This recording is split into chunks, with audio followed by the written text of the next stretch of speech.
Good morning, everybody. Bro the Red here, reporting to you from Louisville, Kentucky, once again this morning, with quite a bit to tell everyone who is listening, who's willing to listen, about. The first thing that I want to mention is, because I do feel that it is of the most significance, although there are other things that are almost equally significant that I am going to speak about. The first thing I want to go into is, of course, the Ebola crisis. Considering the fact that the World Health Organization is now claiming that 87,000 people in the Congo have measles, and more of them are dying from measles than from Ebola. Don't believe that for a second. I'm sure all these people have Ebola and that's what they're dying from. They're just trying to keep people from panicking because they know that it has spread out of the continent of Africa and it is all over the world. There is no doubt in my mind of that. 87,000 people, trust and believe, it is all over the world. And with all these so-called alleged measles outbreaks here in the United States, rest assured, those have been Ebola. Somehow, some way, they have just managed to keep it from getting as bad as it's going to get, because the time was simply just for them, politically, I feel, not yet right for it to get as bad as it's going to get. Now we learn about China having and it's not just China, from what I'm hearing, this one has gotten global as well. What is being called African swine fever, dubbed as pig Ebola, has infected millions of pigs in China and other places throughout the world as well. They're claiming that this is not transmittable from pigs to humans, but they're also claiming that all these 87,000, if not upwards now of near probably 100,000 people in the Congo are dying from measles. These same people, as far as I'm aware, are the ones who are claiming that this African swine fever and or pig Ebola is not transmittable to humans. I'm sorry, but I don't believe a word they're saying anymore. They have lied way too much. They came out and said there were only, 2,000 people that had been infected by Ebola? Now we got all this bogus information that all these people are dying from measles? Please, they are so full of poop, it is not even freaking funny. They think that we are so idiotic that we're going to believe all this hoopla that they're putting out. Do you see me panicking over this?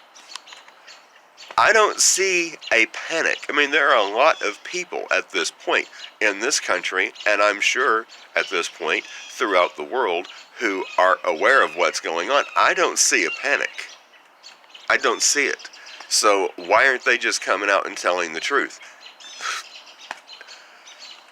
That's not even to go into the fact that the economy is on the verge of collapse. We have entered into another bubble that is even bigger than the one that we had in 2008, and it is soon, no doubt, to pop. We got all these millions of acres of farmland in the breadbasket of the United States flooded so badly that they can't be planted and won't be planted. Food prices are going to skyrocket. I'm already seeing it happening slowly but surely at Family Dollar. Weird. Absolutely weird. Let me just give you an example. Barbecued Vienna sausages, little bitty can, maybe 6-ounce can? Still 55 cents a can. Original Vienna sausages have gone up, for whatever the reason, to $2.95 a can. What sense does that make? At any rate, it's slowly but surely happening. Then you have the political climate of today. You've got, it makes absolutely no sense when you think about what's being spoken of Trump, which could be true. I don't know if the man, I have not seen personally yet any Nazi-like behavior, fascist-like behavior from President Trump. I haven't seen anything like that from any of his supporters. However, guess what? I am seeing, and have been seeing for a long time, exactly that type of behavior from these left-wing so-called Democrats who really, in all honesty, and are obviously the true Nazis and fascists of the world. They are the ones who are trying to suppress the voice of their opposition. That's what the Nazis did. That's what the fascists did. That's what the socialists do. They make the opposition's opinion illegal.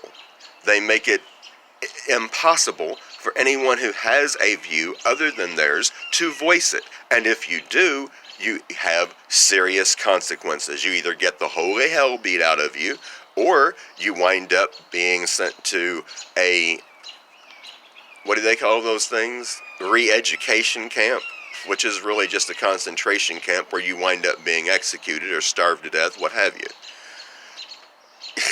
You know,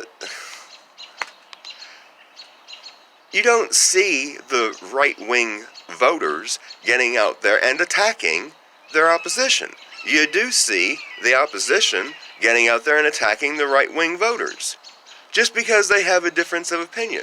Who are the real Nazis here? Who are the real fascists? Who are the real evil people in this situation? Doesn't look like the right-wing voters. At any rate,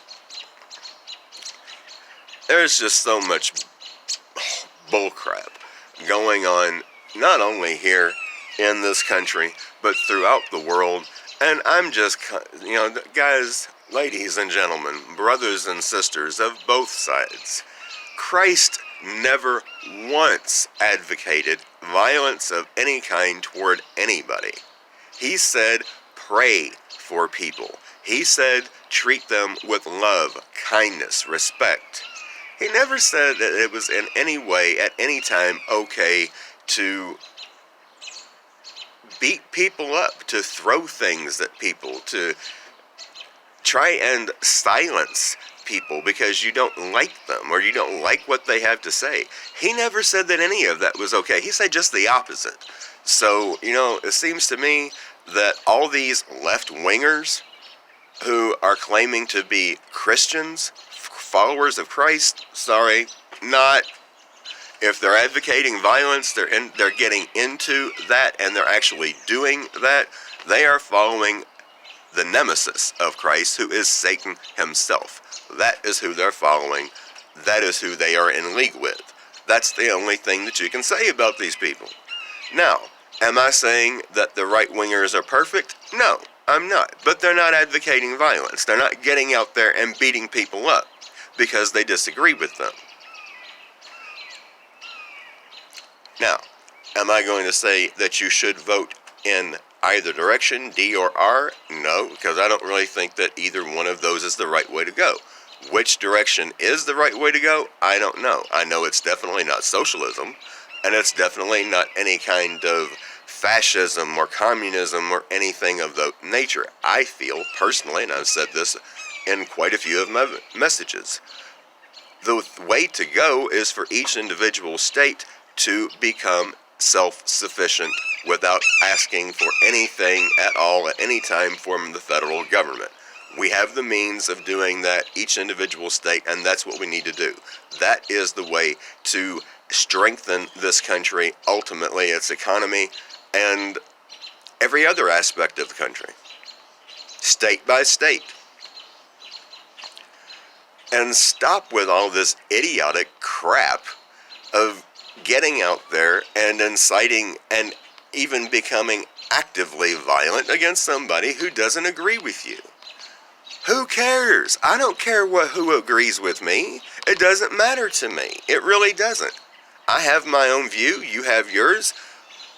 Let's live in peace. We disagree. Okay, hey, we don't have to talk about what we disagree on. Let's talk about what we agree on. Let's talk about the love of God. Let's talk about His kindness, His mercy, His grace, and how we can extend all of that from ourselves to one another. Let's talk about that. Let's do that. Let's be the change we want to see. That's what everyone needs to do. Start with the man in the mirror or the woman in the mirror, whichever the case may be. We got to start with us as individuals. That is the only way to really, truly make this country great at all. And it never really has been truly great because no one, and we haven't ever actually done that on an individual basis. There have been people who have, I'm sure there are people doing that now, but obviously not enough. That's what we need to do. Come on, folks, let's be the change that we want to see in this country and in the world. In the meantime, because a lot of stuff is happening, a lot of things are coming down, we're going to see some seriously bad hard times, so be prepping, do everything that you can. What you can't do, just let God deal with it. It'll be okay. In the meantime, be at peace, be with God in Christ. Till next time, Bro Ed the Red, signing out. Peace, love you guys. Hope none of you unsubscribe, but if you do, that's okay.